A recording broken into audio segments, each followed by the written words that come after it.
Тихая моя родина, ивы, река, соловьи. Мать моя здесь похоронена в детские годы мои. Где тот погост вы не видели, сам я найти не смогу. Мне тихо ответили жители, это на том берегу.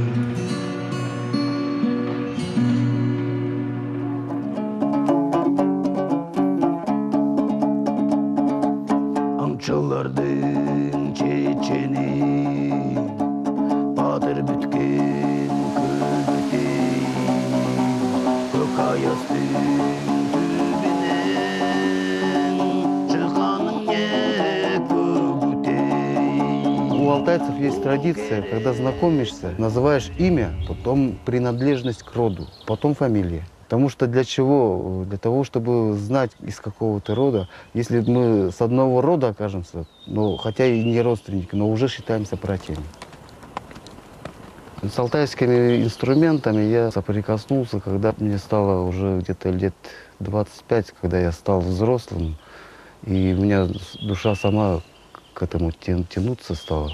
А серьезно я решил, когда я посетил открытие дома-музея Алексея Григорьевича Калкина, вот, великого сказителя, когда его сын начал исполнять горловое пение вот, в честь открытия этого дома, то вокруг солнца образовалась радуга. У нас, у алтайцев, это называется күн кулакталган. Для меня это стало знаком, лично для меня. Вот это тяжелая, сложная судьба, заниматься нематериальным.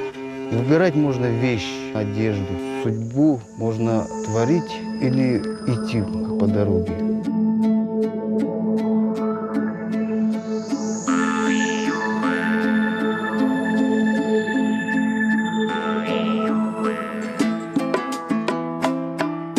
Детство мое не в деревне, а в стоянках. Отец табунщик, мать чабан, они скотоводы. Приходилось вместе с ними быть в природе, в горах. Вот такое мое детство. Когда маленькие были, мы проходили вот около курганов. Родители всегда говорили, вы туда даже пальцем не указывайте. Это очень, они очень берегли с древних времен, что вот такое отношение, что это святое место, это туда нельзя там ходить, играть, кричать. И летом в 49-м раскопку делали базарских курганов. Я как раз там участвовал, камни таскал. И Сергей Иванович Руденко, я видел, он очень такой мягкий. И к детям очень хорошо относился. То есть со всеми там беседовал. И вот один раз мы таскаем в носилках эти камни. И на горку поднялся Сергей Иванович и говорит, кто у вас по-русски хорошо разбирается там, дети? И вот все дети там кричат, Игнат хорошо по-русски разбирается. И я стал переводчиком. Там был художник Олег Павлов, а я художником всю жизнь мечтал. И вот он познакомил, и работа выходит, он показывает, перерисует. Я стал вместе помощником. Через некоторое время мне надо ехать в учебу в национальную школу. Сидим с бабушкой, заходит с председателем сельсовета и Сергей Иванович Руденко. Поздоровались, председатель сельсовета, он по-алтайски говорит, вот приехал человек, скоро он поедет в Ленинград, и вот он хочет вашего внука с собой взять и на учебу там, художественную школу отдать. Вы, бабушка, отпустите мальчика, в общем-то. Бабушка услышала, сразу заплакала. У нее уже все 3 сыновья не вернулись с войны. И вот этот старший внук-то здесь сидит, она заплакала. И поняли, что не отпустит. А потом я здесь в национальной школе учусь. Прихожу, учительские сидят, наш директор и Сергей Иванович Руденко. И вот Сергей Иванович пришел, говорит, тебя собрать с собой в Ленинград. И этот раз я заплакал. Не могу я так далеко поехать. Наоборот, меня в Лаган охота. Вот таким образом я не поехал.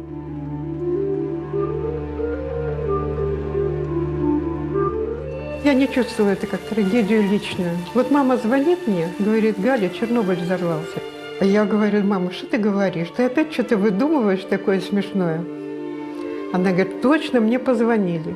И утром узнаем, в самом деле, произошло. А это было на Пасху. Я ходила на всенощную одна. И иду я со всенощной, это в 5 утра. Такой ледяной ветер дует, но обжигающий ледяной, какой-то неестественный. А шла по дороге, а навстречу машины, нагруженные солдатиками, ехали. Солдатиков всех, которых отвезли туда, их уже нет в первые дни. Они там, бедные, лопатой гребли вот эти все выбросы. А у нас не объявляли долго. В Киеве не объявляли. И я знаю, что даже из Чернобыля сразу людей не выпускали. И они, бедные, там пооблучились так, я их потом по Киеву видела, все красные ходили, как раки. Если бы вы видели, что делалось на вокзалах в первые дни, когда бухнул Чернобыль, там такие толпы стояли, как во время войны. Эвакуация шла вот из Сталинграда, я помню это хорошо. И вот такие толпы людей брали, как бастионы, эти поезда, детей засовывали куда угодно, aby вывезти. Это было страшно. Но мы Настю на машине вывезли, а старшие дети, Илья служил в армии, а Тарас на выезде где-то работал летом. А мы с Пашей сели, раскрыли карту и стали глядеть, где нету АЭС. Все. А потом я слышала, что есть какой-то Алтай, там природа хорошая, чистая. Мы решили. Когда в Горно-Алтайск приехала, мне показалось, что я на родину приехала. Вот такое здесь родное место показалось. Есть люди, у которых на двоих одна судьба, одна дорога. Галина Махринская познакомилась со своим будущим мужем Павлом Богомоловым благодаря профессии еще в Киеве, когда они, два молодых начинающих скульптора, трудились в мастерской над одной композицией. Павел Иванович брал на себя тяжелую физическую работу, во всем помогая хрупкой Галине, которая стала его музой.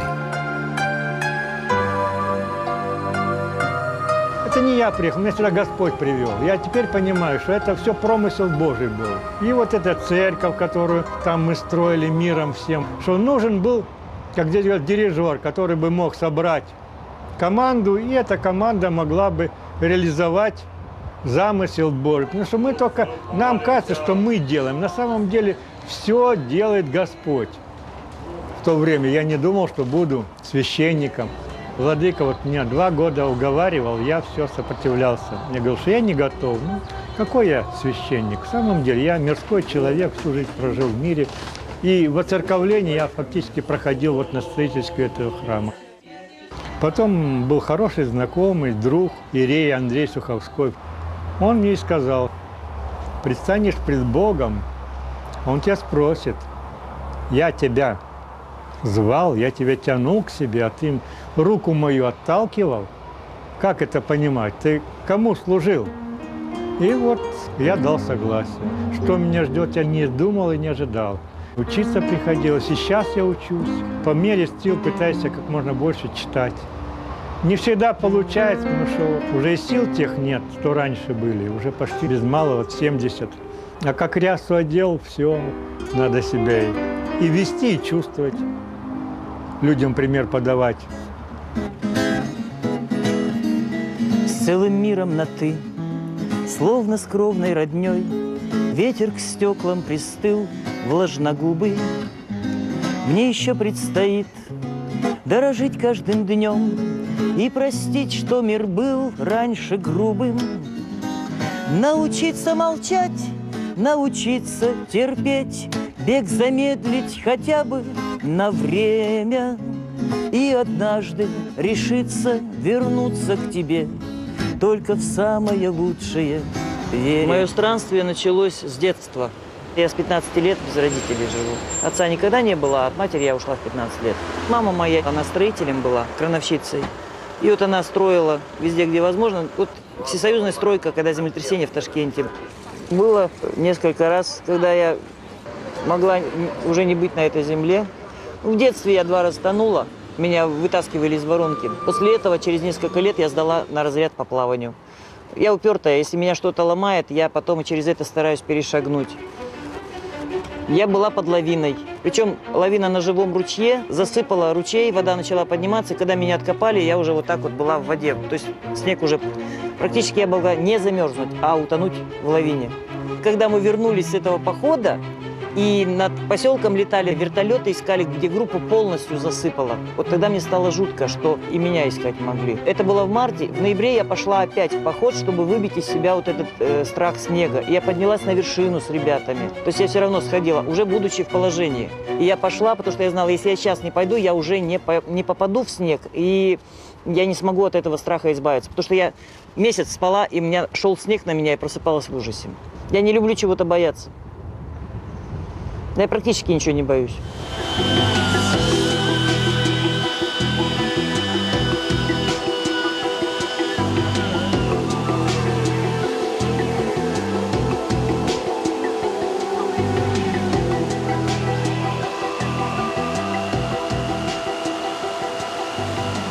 У меня сознательный период перепал на войну. Детство, сознательный период детства. Это бомбежки, это ужасные условия для детей и болезни. Сначала Сталинград, причем в самое пекло. В 1942 году выезжали. Мама нас таскала с узлами, не знаю по каким машинам, по этим, как она нас вывезла оттуда, в Урюпинск знаменитый. Вера пришла у меня в детстве, когда вот в разрушенном доме нашла икону, и я перед ней долго молилась, просила, чтобы война окончилась, чтобы кончилось вот наше мучение все, тайком от мамы. Она неверующая была человек, она думала, что это глупости. Я ее вот так спрятала всю. И она за мной долго ездила. В 90-е годы 20 приходов уже тогда организовалось сразу. Приходы, Кокса, вот Ишкан, там, Ангудай, Шабалино, вот Балактыюль. Отец Ростислав благословил, сказал, пиши для них иконостас. И я начала, лет 5 писала. И вот кто-то ночью облил соляркой алтарь, и церковь загорелась. Она вспыхнула, как свечка, и сгорела. Они ничего почти не успели вынести. У меня был день рождения, тут дети собрались, звонит отец Андрей и мне говорит, матушка, вы знаете, церковь-то сгорела в Балактыюле. Эмоционально я не подключилась. О том, что ее нет, через где-то недели 2 у меня стало доходить, что это большая беда произошла. И потом я очень переживала.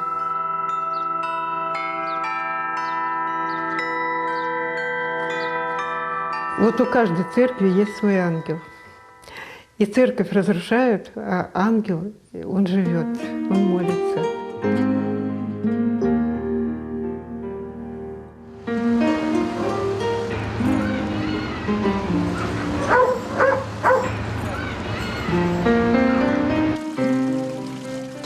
Дело в том, что Россия вся, она многонациональная, многогранная.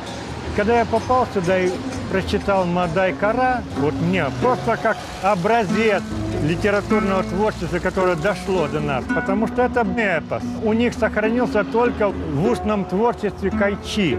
Это сказители. У Лагашев был почти что слепой. У них зрение было не внешне, а духовное. Они смотрели в глубину своей души и в прошлое. Мадай-Кара десятки тысяч строк поэтических он держал в себе в голове. Он несколько суток мог читать беспрерывно. Его недаром называли Гомером алтайского народа. И когда мне сказали, что вот можно увековечить этого человека, конечно, я с удовольствием взялся и считаю, что здесь, вот на земле Алтая, это, для меня это лучшая работа. Христианство пришло позже намного сюда. А они являлись вот теми столпами, на которые ориентировались живущие здесь люди. А потом вот оказалось, что я даже как-то связан с этим родом у Лагашевых. Дочь моя за одного из потомков у Лагашева вот вышла замуж. У меня внук теперь вот тоже связан с алтайским народом. Кровь алтайская в нем есть, и моя кровь, и алтайская. Алтай Алтайцы говорят, что когда Кайчи поет, то дух Алтая сам приходит и слушает его в образе маленькой девочки. На Алтае особо почитают двух великих Кайчи – Николая Улагашева и Алексея Калкина. Оба сказителя, исполняя эпос, потеряли зрение, но сохранились удивительные слова Алексея Калкина. «Видимый Алтай – это не настоящий Алтай, настоящий Верхний». Вот в 1949 году приехали сюда, в национальную школу. И вот в национальной школе, общежитии, ему дали одну комнату, Алексею Григорьевичу Калкину. Он как раз диктовал свои произведения. То есть он пел, все записывали, секретари его. Он же в Москве был на соревнованиях, среди сказителей он был первое место. Все наши улаганские дети к нему приходим вечерами.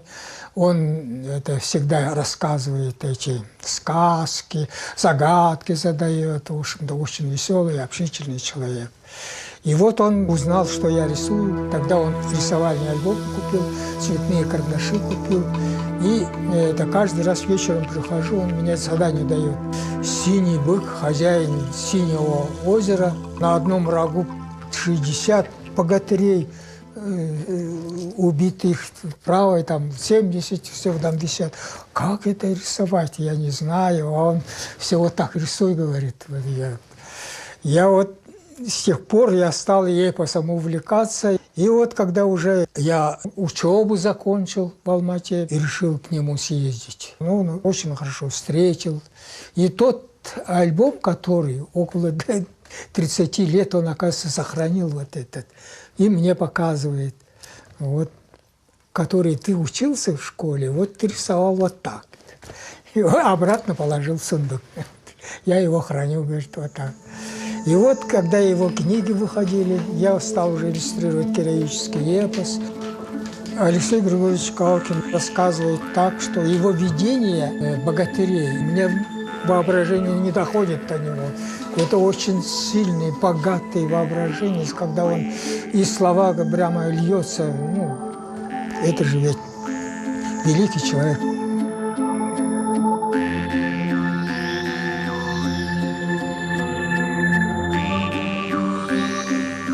В 1993 году я работал на Майминском комплексе, это недалеко от города Горно-Алтайска. Вот узнаем, что супер открытие. Нашли невероятную мумию, нашли царицу Горного Алтая. Все погребение, ее все облачение, все 6 лошадей с сбруйными комплектами, они были не ограблены. И благодаря мерзлоте, вот условиям залегания в почве, много сохранилось в очень хорошем состоянии. Я знаю несколько названий, такие как Алтайская принцесса, Укокская принцесса, леди Укок ее называют. Да, она была из знати. По отношению к древнему обществу, вот такому, наверное, не очень это приемлемо, само слово принцесса, хотя в нашем понимании может быть так. Это была женщина, выполнявшая определенные религиозные обряды. Она была жрица. Кайчи Калкину приписывать, я не знаю, будто бы он впервые сказал, что это та самая женщина, которая есть большое героическое сказание алтайского эпоса. Это Ачибала, это женщина-богатырь, женщина-воин, которая защищает родной Алтай.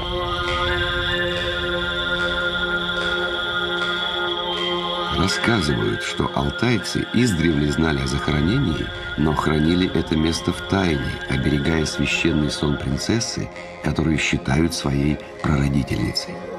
Когда мумию отправили в Новосибирский музей археологии для изучения, на Алтае произошло сильное землетрясение.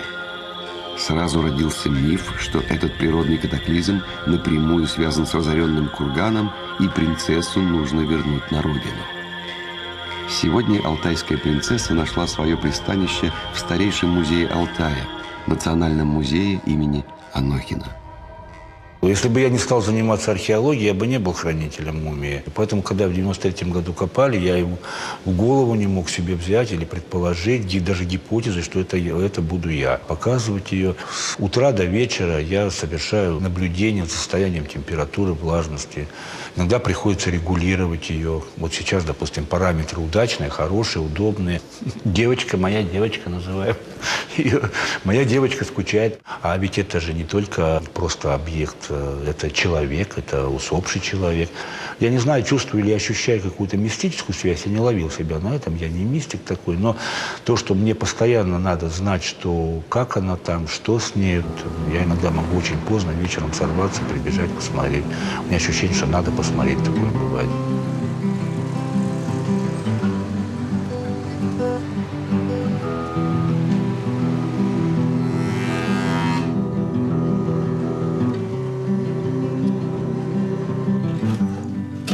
У алтайцев есть легенда, что Топшур был передан богатырю-охотнику в виде отпечатка, петроглифа на стволе кедра. Вот поэтому и из кедра алтайцы делают Топшур. Я про себя обращаюсь к хозяину Алтая. После изготовления при помощи можжевельника я окуриваю инструмент. И чтобы путь у инструмента был таким же светлым, чистым. Это все от человека зависит, какому человеку я делаю. Бывает, вот ломается инструмент, значит, у человека характер такой. Например, я сделал Топшур, а я помню звуки каждого инструмента, тембр. И через 3 года где-то я слышу его, он стал более сильным, более лучшим, более богатым инструментом. Потому что человек душою хранит ее, держит ее, любит, оберегает. Алтанай гермал турган, алтанай геркамал турган, алты талалукин алтай. Вот я сам сделал этот инструмент, это называется икили. У алтайцев считается, что икили пришел от Нижнего мира, от Ирлика. Люди, ушедшие в тот мир, они слушают и говорят: о, наш народ еще жив. Шор — светлый инструмент. Шор считается пришедший из верхнего мира. Когда Ульгень создал мир и создал человека, то через шор он вдохнул в человека душу.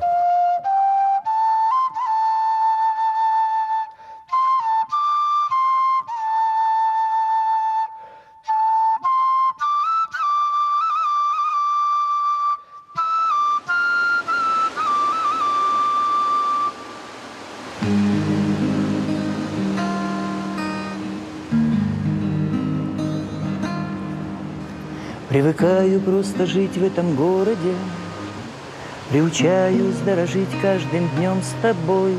Ветер ищет по дворам, рвется в горы, где разговаривает лес, будто сам с собой. Мне от прошлого одни фотокарточки, адреса в потертой книжке, да песен рой, что гудит ночами под тусклой лампочкой. Даже если ты рядом со мной. Гитара у меня вот 12-струнка уже 3-я по жизни. Первая старушка была, потому что она мне досталась уже, скажем так, в некачественном виде, но это была первая гитара. Я ее отдала по наследству своему воспитаннику. Пускай мучается. Вторая 17 лет со мной проездила гитара Дашка. Вся Россия знает Дашку, потому что должно иметь имя то существо, с которым ты общаешься. Ну, не будешь говорить: эй, ты. Гитар много, Дашка одна. Я побывала во многих городах России. И когда я впервые в 96-м году меня сюда пригласили с концертами, я была поражена, насколько все родное. Это люди вот с такой душой. У меня как-то люди делятся на теплых и светлых, хорошие люди. Вот это теплые люди. Ой, мне первая Богородица была в школе. Я приезжала еще на каникулы к маме, к папе. У них дачка там была какая-то, картошку они садили.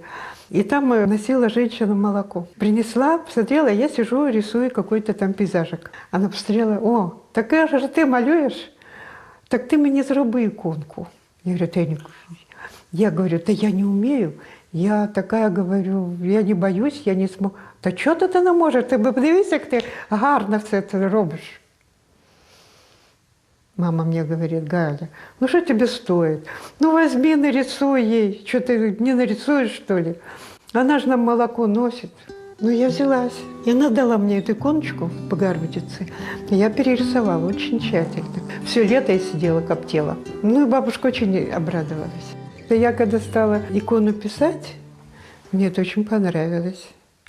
У меня появилась какой-то, вы знаете, легкость и вот кусочек света какого-то такого, к которому я очень стремилась. Я уже стою у порога, когда я предстану перед Господом. Так? И Он меня будет спрашивать. И я прикидываю, так в душе своей, я думаю, о чем же Он меня спросит. А Он не будет спрашивать, сколько я портретов сделала, сколько я сделала картин. Он спросит, любила ли я, жила ли я по Его заповедям. Он только об этом будет спрашивать.